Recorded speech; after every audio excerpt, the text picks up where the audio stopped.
Get ready to feast your eyes on some of the finest gems in the world that are on display right now in Southern California.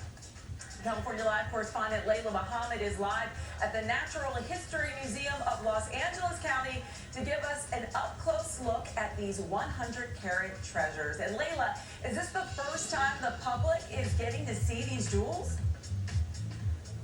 Yeah, Danny, some of these jewels, at least 2 dozen, have never been seen before. So you're getting an exclusive look this morning on California Live. And we do have people here now. The museum's open. They're walking through the exhibit. We're here with the co-curator of this exhibit, Robert Pocock. It's such an honor to meet you. Oh, pleasure to meet you. Thank you for being here. And this is wonderful. So this is one of the ones that people haven't seen before, correct? Yes, this is a peridot. It is sometimes confused with emerald for centuries because of this great green color.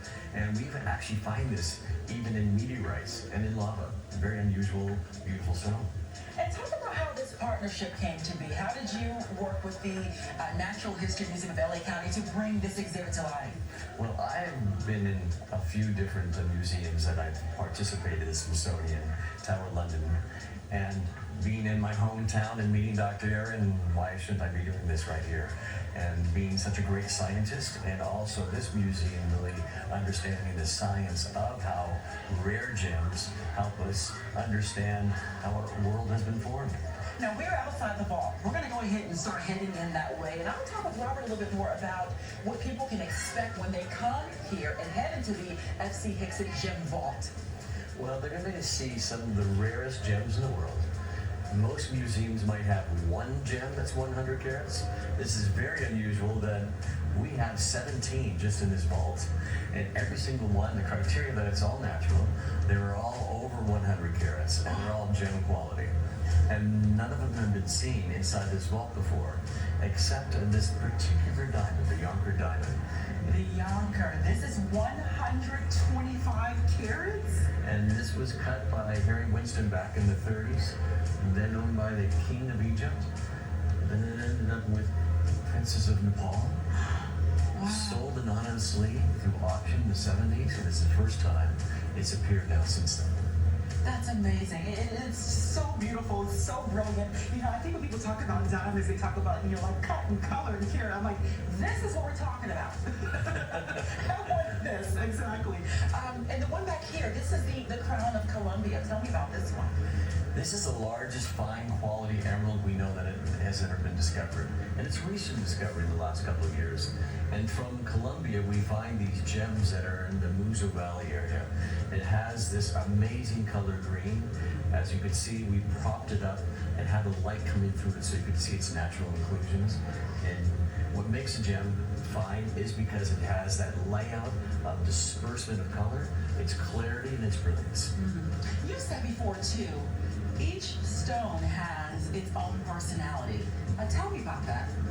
Well, every gem has a different tone of color, different saturation. It also has a different brilliance. And so, depending on the stone, depending on the variety of the species, we see an amazing different personalities.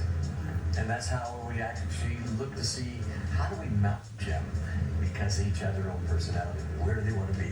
So beautiful. This one over here, this is the miracle. Take me through this one. This is stunning right here. It's very rare to have 100-carat natural unheated sapphire, let alone that has different colors. This is a new discovery in Tanzania. It's the finest one that has ever came out of that country. It changes from purple to blue to green. It's every laboratory's dream to find such a discovery.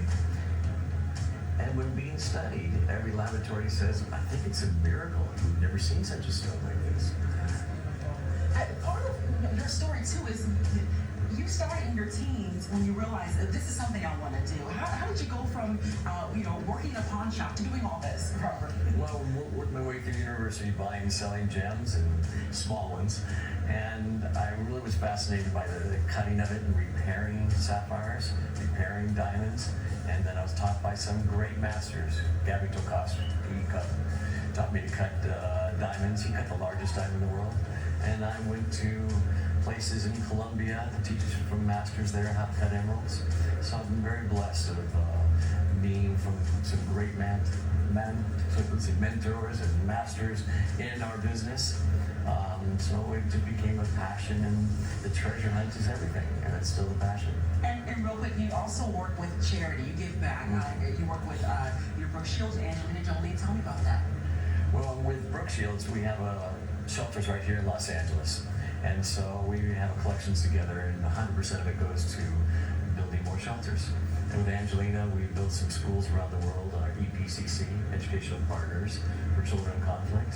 And everything every jewel we make goes back to helping children. Well, Robert, this has been such a treat today. This exhibit, by the way, is running here at the Natural History Museum in LA County through April, so people have plenty of time to come check it out, right? Yes, please do. And come feast your eyes on some of these exquisite, never-before-seen gems. Back to you, Danny. Yeah, Layla, I keep thinking about how I can get my hands on one of those, but we'll see. Coming up on